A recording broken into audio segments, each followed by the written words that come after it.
Hello everyone. आज हम इस वीडियो में conservative and non conservative force पर आधारित प्रश्नों को हल करेंगे। चलते हैं, वीडियो शुरू करते हैं।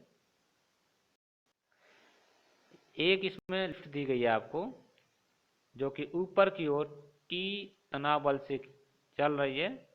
तो इस पर जो एक mg नीचे की गुरुत्वीय बल कार्य करता है और ऊपर की ओर गति कर रहा है। तो इसका परिणामी जो बल होगा तनाव बल और mg का, वो T माइनस mg होगा, जो कि F बराबर ma के नियम से ये ma के बराबर हो जाता है।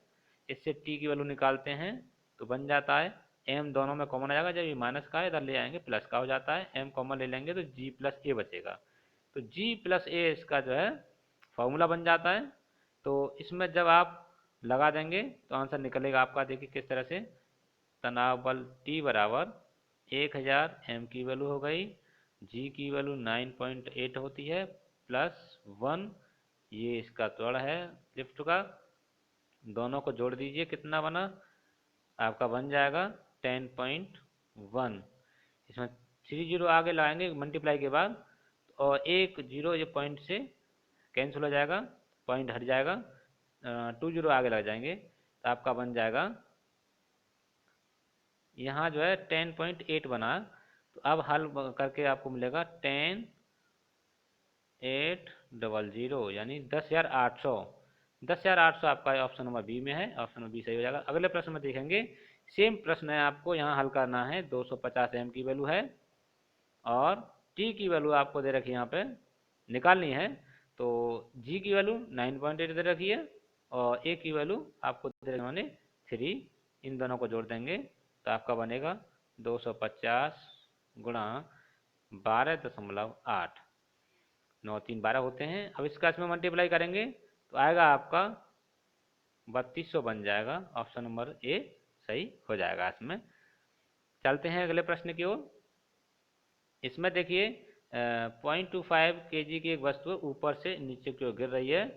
किस त्वरण से, इतने त्वरण से गिर रही है, लेकिन पृथ्वी हमारी जो है प्रत्येक वस्तु को 9.8 मीटर पर सेकंड स्क्वायर के त्वरण से खींचती है अपनी ओर। तो आप ये मानिए इसे केवल इतना ही आभास होगा कि 0.6 मीटर प्रति सेकंड स्क्वायर के त्वरण से पृथ्वी मुझे खींच रही है, क्योंकि वो उसका खुद का त्वरण इतना है, इसलिए आभासीय त्वरण होगा इतना। तो इसमें आप बताइए उस पर कितना घर्षण बल लगेगा। तो F बराबर m से निकाल लीजिए। m का वैल्यू कितना है 0.25, तो 0.25 मल्टीप्लाई इतने, इसे हल करेंगे तो 0.15 बनेगा, जो कि ऑप्शन नंबर डी में दे रखा है। तो ऑप्शन नंबर डी सही हो जाता है आपका ये वाला। चलते हैं अगले प्रश्न की ओर। अगला प्रश्न आपके सामने है, लिफ्ट में किसी व्यक्ति का आभासी भार वास्तविक भार से अधिक तभी होता है जब लिफ्ट ऊपर की ओर चल रही हो लेकिन उसमें त्वरण अवश्य हो, तो ऊपर की ओर त्वरित हो। ऑप्शन नंबर डी सही हो जाता है। अगला प्रश्न आपके सामने दे रखा है कि दो ब्लॉक हैं जिनके मास ma mb दिए गए हैं और इनमें जो है निकालना है आपको इसका रेशियो काइनेटिक एनर्जी का। तो अब बताइए, इनको कुछ दूरी खींच के रखा जाता है तो इसमें जो है जो उत्पन्न होगा वेग, वो दोनों पर समान रूप से होगा। वो मान लीजिए v है समान वेग, तो आप जानते हैं 1/2 mv स्क्वायर होता है। पहले के लिए मास उन्होंने देखा है ma और दूसरे के लिए दे रखा है मास उन्होंने mv। v स्क्वायर तो दोनों में सेम है, तो कट जाएगा 20 से, 1/2 से 1/2 कट जाएगा।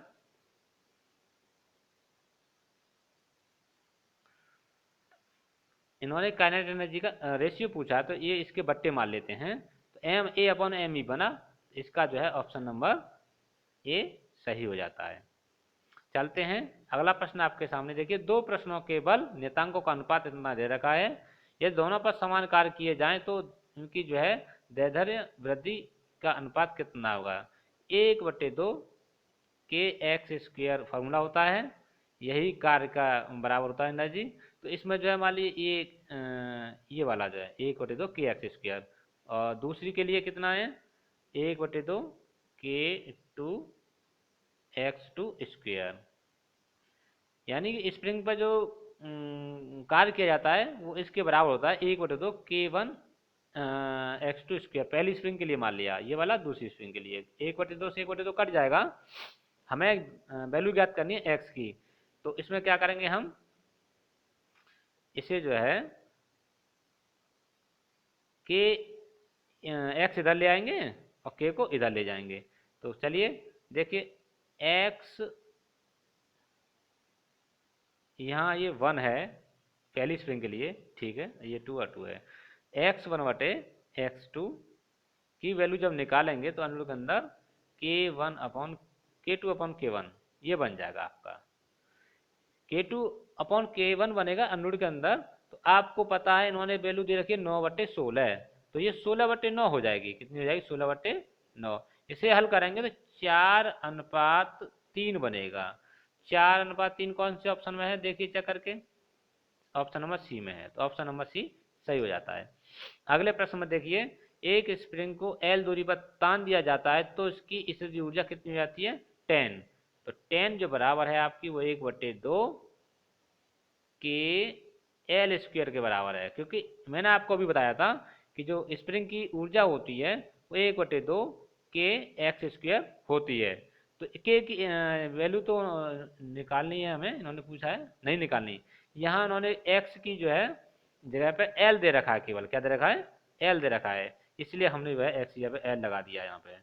और इसके आगे इन्होंने कहा है इसको और आगे एल दूरी तान देने पर, एल तो पहले से तना हुआ है, इसे एल और तान दिया जाएगा आगे तो टोटल 2L हो जाएगी। तो हम 2L के लिए फॉर्मूला जब लगाएंगे तो एनर्जी का, तो देखिए कैसे लगाते हैं, U बराबर 1/2 के और 2L का होल स्क्वायर। तो यहाँ पर 1/2 L का स्क्वायर करेंगे तो के एल स्क्वायर बनेगा ये, और 2 का वर्ग करेंगे तो यहाँ 4 बचेगा ये। अब देखिए इसकी वैल्यू देखिए ऊपर से कितनी है? 10 है, 10 गुणा 4 बराबर 40 हो जाएगा ये। तो 40 जिस ऑप्शन में है वो ऑप्शन सही हो जाएगा, ऑप्शन नंबर बी में सही है। अगला प्रश्न आप देख रहे होंगे, किसी स्प्रिंग से 2 समान द्रव्यमान के टुकड़े जुड़े हैं, स्प्रिंग नियतांक K है, द्रव्यमानों को x दूरी तक विस्थापित किया जाता है, स्प्रिंग द्वारा प्रत्येक द्रव्यमान पर किया गया कार्य होगा। कार्य तो आपको मैंने बता ही दिया कि जो कार्य स्प्रिंग करती है वो कितना करती है? 1/2 के एक्स स्क्वायर। लेकिन ये नेगेटिव में होता है, बस इतना ध्यान रखना है आपको, बस नेगेटिव में होता है, पॉजिटिव वाला मना लगा देना, गलत हो जाएगा आपका। चलते हैं अगले प्रश्न की ओर। इसमें देखिए उन्होंने कहा है एक यहाँ से स्प्रिंग गुटका है कोई नत समतल पर, और यहाँ से चलना शुरू होता है और स्प्रिंग पे आके टकराता है। स्प्रिंग से पहले वो 0.5 मीटर चलता है और स्प्रिंग से टकराने के बाद हमें मान लेंगे यहाँ पर कि वो x दूरी और आगे चल जाता है।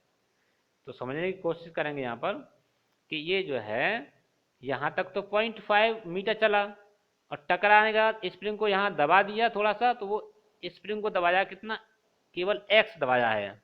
कितना दबाया है? x।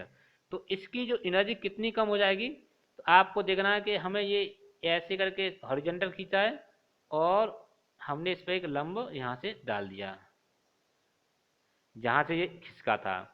अब हमें ये दूरी ज्ञात करनी है, टोटल दूरी कितनी चली गई है? तो वो दूरी है x प्लस 0.5 इधर से, लेकिन हमें चाहिए वो हॉरिजॉन्टल में, वर्टिकल में चाहिए। हॉरिजॉन्टल तो x प्लस 0.5 हो गई। तो ये कोण आपको दिया 30 अंश का, तो साइन से निकालेंगे क्योंकि साइन बराबर लंब बट्टे कर्ण होता है, हमें ये निकालना है। तो साइन का इसमें मल्टीप्लाई हो जाएगा, तो आपका ये बन जाएगा x प्लस 0.5 साइन 30 कितना, और उसकी वैल्यू 1/2 होती है साइन 30 की वैल्यू, तो हमने डायरेक्ट लिख दिया 1/2। तो ये दूर इसकी ऊंचाई जो है निकली कितनी? इतनी। इस पर थोड़ा ध्यान रखेंगे कि हमारी एनर्जी होती है mgh, h की वैल्यू कितनी निकाली हमने अभी? x plus 0.5 into 1/2। और हमारी जो एनर्जी है ये स्प्रिंग जो इधर इधर जो है संपीड़ित हुई थी वो 1/2 के एक्स स्क्वायर से इसे निकालेंगे, के एक्स स्क्वायर से इसे निकालेंगे। तो आप समझिए के की वैल्यू इन्होंने कितनी दे रखी है? 1000। तो यहाँ आप 1000 लगा देंगे। एम की वैल्यू कितनी है? 2 kg। तो 2 जी की वैल्यू कितनी है? 9.8। और 1/2 से 1/2 ये वाली काट देंगे हम यहाँ पर। ये x प्लस 0.5 बराबर, ये आपकी k की वैल्यू उन्होंने दी है कितनी यहाँ पे 4000 और एक्स स्क्वायर। इसे आप हल कर लेंगे, एक्स की वैल्यू निकाल लेंगे तो एक्स की वैल्यू नीचे निकलेगी आपको, वो 5 निकल आएगी और ऑप्शन नंबर ए सही हो जाएगा। चलते हैं अगले प्रश्न की ओर। एक कण एक विभव क्षेत्र में गतिमान है जिसमें बिंदु x पर स्थित ऊर्जा का मान इतना दे रखा है। कण की साम्यावस्था होगी जब x का मान होगा। तो देखिए ऊर्जा जब दे रखी है उन्होंने, तो इस पर हमें निकालना है, फोर्स निकाल लेंगे पहले। क्या निकालेंगे? फोर्स यानी बल। तो बल के लिए क्या होता है? बल बराबर होता है आपका d/dx u। तो इसका आप डिफरेंशियल कर देंगे तो कितना आएगा वो देख लीजिए। डायरेक्टली हम निकाल दे रहे हैं। F बराबर, इसका डिफरेंशियल करेंगे तो वो आएगा माइनस का 10/x³, ये प्लस का 1/x²। कि डिफरेंशियल में क्या होता है, इसे लिखने का तरीका दूसरा लिख लेंगे, 5x⁻² माइनस x⁻−1। अब डिफरेंशियल करते ये वाली पावर आगे आ जाती है, तो इसका इसमें मल्टीप्लाई करेंगे तो माइनस का 10, एक्स की पावर इसमें से एक और कम और कर देंगे तो 2 है पहले से माइनस का एक और आ गया तो माइनस का 3 हो जाएगा। ये माइनस का 3 हमने कैंसिल करके अंश में से हर में ले जाते हैं तो x³ हो जाता है। ऐसे इस तरह से देखिए मैंने यहाँ पे किया है, तो इस तरह से करेंगे तो आपको समझ में आ जाएगा कि डिफरेंशियल इसका क्या होता है। तो अब ये इसका फोर्स निकल आया, ये साम्यावस्था में होगा कब? जब ये 0 के बराबर होगा। ठीक है, अब आप क्या करेंगे, इससे माइनस वाले को ले जाएंगे उधर, तो ये आपका हो जाएगा कितना, 1/x² बराबर 10/x³। क्रॉस मल्टीप्लाई करके हल कर लेंगे तो इसकी में x की वैल्यू कितनी आ जाएगी, 10 आ जाएगी। कितनी आ जाएगी? 10। तो ऑप्शन नंबर इसमें देखो ए सही हो जाएगा, ऑप्शन नंबर ए। इसी पर आपके सामने दूसरा प्रश्न भी है। इसमें इन्होंने कहा है बल ज्ञात करना है। तो बल के लिए मैं आपको क्या बताया था, इसमें इसका जो है बल के लिए आप इसे डिफ्रेंशिएट कर देंगे तो वो बनेगा आपका डिफरेंशियल कितना, के तो ये के तो रहेगा, 1/2 यो के तो रहेगा, अंदर करना आपको x² का 2x हो जाएगा, y² का 2y हो जाएगा, और 2 कॉमन लेकर के ये 1/2 कैंसिल हो जाएगा। तो f बराबर अगर निकालेंगे वेक्टर फॉर्म में तो ये x डायरेक्शन में i लगा देंगे और y डायरेक्शन में होता है आपका कितना, ये 2 तो हमने कॉमन ले लिया, हट गया, i और y के लिए j होता है। ये आपका बन गया, क्योंकि 2 तो यहाँ से कैंसिल हो गया, ये वाला x प्लस y बचा, तो xi plus yj। Option number देखिए, और इसमें k भी हमारा साथ में है, क्या है, k साथ में है। तो एक चीज़ मैं आपको बता दूं इसमें कि ये फॉर्मूला जो होता है f बराबर वो माइनस डेल u ये होता है। डेल u का मतलब वेक्टर फॉर्म में लेते हैं अब, और ये माइनस में होता है। माइनस आपका जो बन रहा था वो xi के बाद प्लस yj, ये इसका बन जाएगा ऑप्शन। ऑप्शन नंबर देखिए मिला करके कौन सा है इसमें, ऑप्शन नंबर देखिए ए मिल रहा है इसमें, तो ऑप्शन नंबर ए सही हो जाएगा। चलते हैं अगले प्रश्न की ओर। कोई कण एक्स वाई तल में बल F के प्रभाव में इस प्रकार गति करता है कि इसके रेखीय संवेग P में अवयव किसी क्षण इतने इतने हैं। अब आपको इसमें निकालना है P एंड F के बीच में एंगल निकालना है। तो एंगल जब निकालना है तो सबसे पहले आपको F.P जरूर निकालना है, तभी आप एंगल निकाल पाएंगे। और एक वो होता है आपका डॉट प्रोडक्ट का सूत्र या नियम, कि जब A.B बराबर 0 हो जाए तो इन दोनों के बीच में 90 डिग्री का एंगल होता है। अगर हम इतना कर लेंगे तो इसमें इससे भी हेल्प हमें कभी कभी मिल जाती है। तो इसमें वही है, जब आप देखेंगे P की वैल्यू उन्होंने दे रखी है, F जब निकालना है तो इसका हम डिफ्रेंशिएट कर देंगे। संवेग परिवर्तन की दर जो होती है वो F के बराबर होती है, तो हम इसे निकाल लेंगे F बराबर माइनस का कॉस डिफरेंशियल माइनस में आता है 2 साइन ए टी इंटू ए, और इस वाले का करेंगे तो ये आपको मान लीजिए पी एक्स के बराबर है, एफ एक्स के बराबर, किसके बराबर, एफ एक्स। और एफ वाई का जब निकालेंगे मान तो इसका डिफरेंशियल करेंगे, साइन का हो जाता है cos, cos A T into T का ए टी का करेंगे दोबारा से तो ए आ जाएगा यहाँ पे, जिस तरह से हमने यहाँ लिखा है ए। अब आपके पास क्या आ गया, एफ वाई और एफ एक्स, इनका जैसे हम बता रहे हैं ना आपको, पी डॉट एफ डॉट निकालना है हमें, तो बराबर होगा P x F x plus P by F by, इसके रूप में माना जाता है ये। तो अब इसे हल करेंगे तो देखिए, मान लीजिए हमने ये वाली वैल्यू यहाँ लिख रहे हैं इस जगह पर, तो पी एक्स और एफ एक्स का मान लिखेंगे, तो पी एक्स की वैल्यू तो दे रखी है ये, और एफ एक्स की वैल्यू ये वाली दे रखी है, तो इसे करेंगे हम, कितना आएगा, 2 दूनी 4 माइनस का, और sine A T cos A T, और ए आ गया जाएगा साइन ए टी और कॉस ए टी। इसी प्रकार से जब आप इसका करेंगे 2 कॉस ए टी ए और 2 साइन ए टी, तो ये भी आपका इतना ही बनेगा, लेकिन ये माइनस का है और ये बनेगा प्लस का, ये दोनों कट जाएंगे, तो आपका ए डॉट बी इसमें बन जाएगा 0। एक बार फिर से देख लीजिए, मैं बता दूं आपको, जो बनेगा आपका एफ डॉट पी बराबर बन रहा था हमारा, इसका डिफरेंशियल करके इसी में ही मल्टीप्लाई करना है आपको, एक तरह से ये समझ लीजिए। तो देखिए ये आपका बनेगा माइनस का 4, इसका डिफरेंशियल मैं यही लिख देता हूँ, माइनस का 2 साइन ए टी, और ए आगे ले लिया हमने ये वाला, इसका डिफरेंशियल दोबारा से करेंगे। इस वाले का डिफरेंशियल देखिए क्या होता है, 2a कॉस ए टी।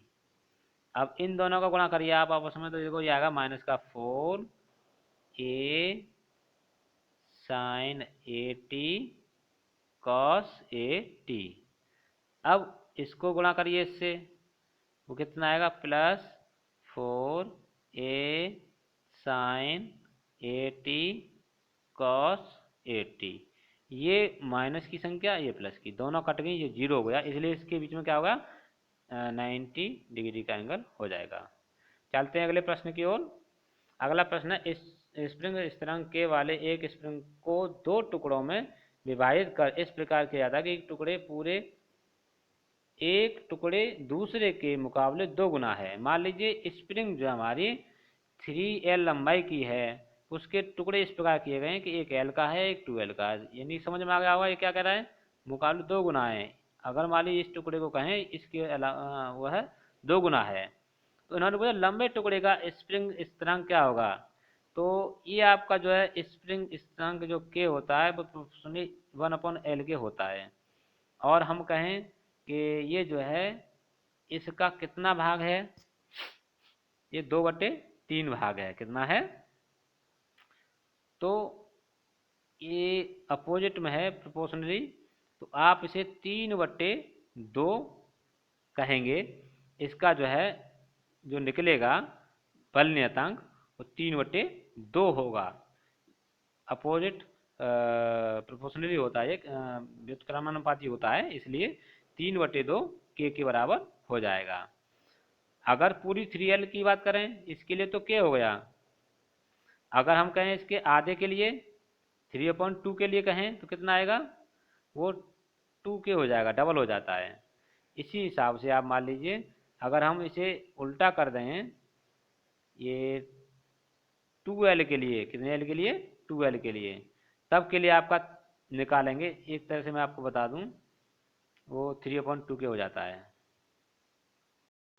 देखिए अगला प्रश्न आपके सामने है, इस पर 2 बल कार्य कर रहे हैं, एक ये वाला है और एक ये वाला है, दोनों में देख रहे हैं एक कॉस है और एक साइन है। इसका मतलब एक दूसरे पर लंबवत हैं, ये जब एक दूसरे पर लंबवत हैं तो ये जो है एक वृत्ताकार होगा, ऑप्शन नंबर बी सही हो जाएगा, वृत्तीय पथ हो जाएगा इसका, सर्कुलर। ठीक, अगला प्रश्न आपके सामने है, the length of a metal wire is L1 when the tension in it is T1। जब T1 टेंशन होता है तब इसकी लंबाई जो कितनी होती है, L1 होती है, और T2 जब टेंशन होता है उसकी लंबाई T2 होती है। तो इसमें एक रेखीय प्रसार गुणांक जो होता है अल्फा, उसका जो फार्मूला होता है वो होता है आपका T L not upon A bracket में आपका एल माइनस एल नॉट होता है। इससे अगर आप कहेंगे कि पहली कंडीशन के लिए T1 लगा दिया और इसकी लंबाई जो है L1, इसका एरिया वही रहेगा, और मान लीजिए T2 L not upon A L2 minus L not.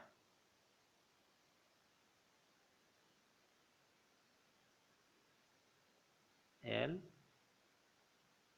Not अगर आप इसे हल करेंगे तो आप जो है यहाँ से हम देखिए एल नॉट से एल नॉट कट जाएगा, ए से ए कट जाएगा। अब इसका क्रॉस मल्टीप्लाई कर लेते हैं तो कितना आएगा, और इसे हल कर लेंगे तो एल नॉट की वैल्यू उन्होंने हमसे पूछी है कि इसकी जो है द नेचुरल लेंथ और एल कितना होगा, एल की वैल्यू पूछी, इसे हल करेंगे तो एल वैल्यू जो निकलेगी वो निकलेगी T2 L1 minus T1 L2 upon T2 minus T1। तो ये इसका ऑप्शन सही हो जाएगा। ऑप्शन नहीं दिए हैं लेकिन आप इसे ऐसे ही नोट कर लें, समझ लेंगे। इसे हल करेंगे तो आपका जो वैल्यू निकलेगा एल नॉट का, कि इसका जो है प्रारंभिक जो लेंथ थी, प्रारंभिक लेंथ वो जो है T2 L1 minus L1 T1 L2 upon T2 minus T1, ये इसकी निकलेगी प्रारंभिक लेंथ, ये वाली। चलते हैं अगले प्रश्न की ओर। अगला प्रश्न आपके सामने है, a chain is held on a frictionless table with 1/3 of its length hanging over the edge. यानी एक चेन है एक टेबल पे ऐसे ऐसे करके नीचे लटकी हुई है ऐसे करके, और इसमें क्या है, ये लंबाई जो है 1/3 नीचे लटकी हुई है। तो आपको निकालना है कि इसे ऊपर खिसकाने में कितनी ऊर्जा खर्च होगी। तो मान लीजिए कि इसमें यहाँ जो लंबाई है वो L/3 है, इसकी लंबाई पूरी की हमने L मान ली तो L/3 हो जाएगी। हमें ये लटका हुआ पार्ट पूरा यहाँ तक ले जाएंगे तो इसकी तो नीचे लटकी हुई कितनी हो जाएगी, वो केवल 0 रह जाएगी। यानी कि हमें ये पार्ट पूरा 0 करना है, L/3 से 0 करना है। तो इंटीग्रेशन करेंगे, इसमें लिमिट हम ले लेंगे 0 से लेकर के कितनी, L/3, और हमारे पास जो है इसका एनर्जी जो है बल के लिए क्या होता है, एल लैम्डा जी एक्स डी एक्स। जी ये जो है आपका गुरुत्वीय त्वरण होया, और लैम्डा एक्स का मतलब यह है कि इसकी जो लंबाई एल है वो एकांक लंबाई, यानी एल लंबाई है उसकी एकांक लंबाई का भार लैम्डा है। हमने कहा कि एक्स जो है इसका छोटा पार्टिकल है, उससे हम ऊपर ले जाएंगे, उसके लिए बल कितना लगेगा, लैम्डा जी एक्स, क्योंकि एक्स लंबाई है उसका जो है कितना भार निकलेगा तो लैम्डा का मल्टीप्लाई कर देंगे, और पूरी लंबाई का भार निकालना है तो लैम्डा एल कर देंगे, जी पूरी लंबाई का भार हो जाता है, जो कि किसके बराबर होगा, एम के बराबर होगा। ठीक है, आप इसे जब हल करेंगे एक्स के रेस्पेक्ट में तो लैम्डा जी एक्स स्क्वायर अपॉन 2 बन जाएगा इंटीग्रेशन करने में, और 0 से L/3 इसकी लिमिट रहेगी। अब आप इसे जब हल करेंगे तो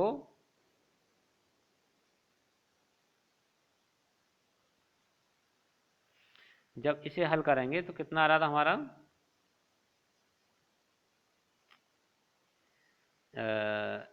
mgl/18 आ जाएगा। संख्या क्या थी, हम आपको हल करके दिखाते हैं। 0 से l/3 लैम्डा जी एक्स था। इसके बाद हम इसका इंटीग्रेशन कर रहे थे dx के रेस्पेक्ट में, तो लैम्डा जी x²/2, लिमिट तो वही है जो है 0/l/3। तो इसे हल करेंगे तो ये आपका आएगा लैम्डा जी, पहले अपर लिमिट लगाएंगे तो ये l²/9 बनेगा। तो इसमें जो है ये 2 है, ये भी बना रहेगा यहाँ आगे, इसे बाहर निकालेंगे लिमिट से। और इसमें जो है आप देख रहे हैं, हमने अभी बताया था आपको m जो था वो लैम्डा l के बराबर था। तो इसमें से लैम्डा और l को ले लेंगे किसमें, m में। तो आपकी संख्या बन जाएगी m g l, क्योंकि दो l² था ना, एक l तो निकल गया m के साथ, एक l बचा यहाँ पे, अपॉन 9 दूनी 18, ये बन गया mgl/18। ऑप्शन नंबर बी सही हो जाएगा इसमें। ठीक, चलते हैं अगले प्रश्न की ओर। अगला प्रश्न देखिए, किसी स्वतंत्र रूप से गिरती हुई वस्तु, स्वतंत्र रूप से गिरेगी तो प्रारंभिक वेग इसका होता है 0। तय की गई दूरी को हम इसमें लिखेंगे s/ut+12 g2। की वैल्यू 0 है तो ये पार्ट 0 हो जाएगा। अब s जो डिपेंड कर रही है वो केवल t² पर कर रही है, तो उड़ान समय के वर्ग के, ये ऑप्शन इसमें सही हो जाता है, ऑप्शन नंबर सी। क्योंकि स्वतंत्र रूप से ऊपर से कोई वस्तु गिराई जाए तो उसका प्रारंभिक वेग u 0 हो जाता है। और दूरी का पूछा है कि दूरी किसके समानुपाती होगी, दूरी का फॉर्मूला था s/ut+12 u 0 होने से ये पार्ट 0 हो गया, इसे काट दो, इससे कोई मतलब नहीं रहा। अब देखिए जी किस एस आपका किस पर निर्भर है, 1/2 कांस्टेंट है, जी कांस्टेंट है, केवल टी पर डिपेंड कर रहा है। तो t² यानी उड़ान समय के वर्ग के अनुक्रमानुपाती रहेगी। अगला प्रश्न देखेंगे, सामान्य वायुमंडलीय दाब का मान 1.01 × 10⁵ पास्कल है। किसी व्यक्ति के सिरे के 3 सेमी के क्षेत्रफल पर बल का मान होगा। तो देखिए बल का जो मान होता है F बराबर, आप जानते हैं दाब बराबर बल बटे क्षेत्रफल होता है, दाब बराबर बल बटे क्षेत्रफल, ये होता है। इन्होंने पूछा है केवल क्या, बल F, तो वो हो जाएगा इससे F बराबर P × A। तो अब जब निकालेंगे इसे, तो निकालिए, इसका मान निकालते हैं।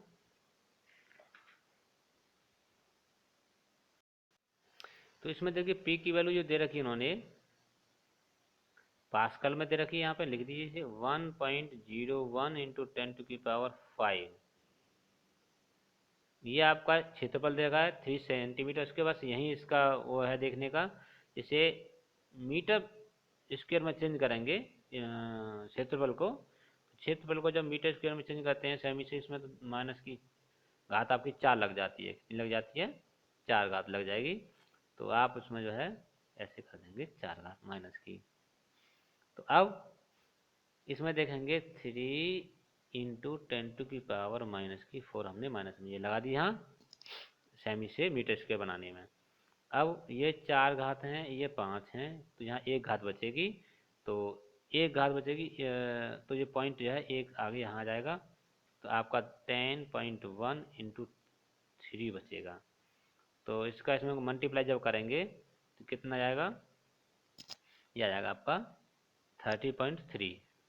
तो इसमें 30 दिया है, पॉइंट में दिया नहीं, तो लगभग में आप बना लीजिए इसे, ऑप्शन नंबर डी सही हो जाएगा, ऑप्शन नंबर डी।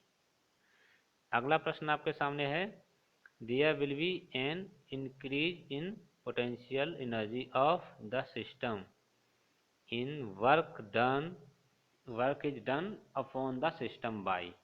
तो कंजर्वेटिव फोर्स के द्वारा जब वर्क किया जाता है तभी उसकी इंटरनल एनर्जी में वृद्धि होती है।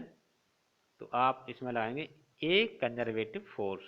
ऑप्शन नंबर सी सही हो जाता है इसका। अब चलते हैं अगले प्रश्न की ओर। अगला प्रश्न आपके सामने दिया गया है, a car van passes through a convex bridge, a force on it which is equal to, तो इसमें निकालना है आपको किसके बराबर होगा। तो देखिए जब वो इस तरह से मान लीजिए कोई एक ब्रिज है कॉन्वेक्स टाइप में से, तो जब यहाँ से वो आगे चलता है तो उसमें जो है कितना फोर्स होगा इसमें, तो आपको निकालना है। तो एक तो जब यहाँ से ऐसे चलेगा ऐसे करके, तो इसमें एक तरह से अविकेंद्र बल जो बोलते हैं, 1/2, 1/2 नहीं, mv² mv² ये होता है, और एक होता है mg नीचे की ओर। तो ये दो बल इसमें काम करेंगे। इसमें देखिए ऑप्शन नंबर, दो बल काम करेंगे लेकिन एक की दिशा नीचे की ओर है, एक की दिशा ऊपर की ओर है। तो इसमें जो है mg बड़ा रहेगा, तो इसमें ये माइनस लग जाएगा, बनेगा आपका mg माइनस mv²/r, क्योंकि mg हमेशा नीचे को काम करेगा और ये करेगा केंद्र बल ऊपर की ओर, ऐसे करके जो चलेंगे। तो इसमें जो है ऑप्शन नंबर सी सही हो जाता है आपका, ऑप्शन नंबर सी। चलते हैं अगले प्रश्न की ओर।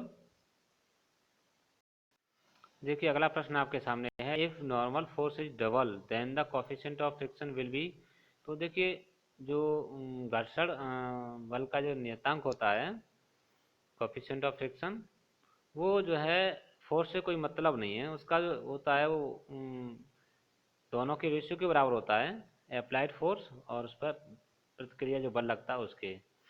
तो मान लीजिए जितना एक मान लीजिए ये है दीवार, इस पे मान लीजिए एफ फोर्स लगाया जा रहा है, तो फ्रिक्शन की बात हो रही है ना, तो फ्रिक्शन मान लीजिए ऐसे कोई इस पे गुटका रखा हुआ है, इस पे हम इस तरफ फोर्स लगा रहे हैं एफ, इस प्रतिक्रिया बल भी इधर की ओर जो घर्षण बल है वो एफ ही लगता है, इसमें जो सतह पर जो लगता है।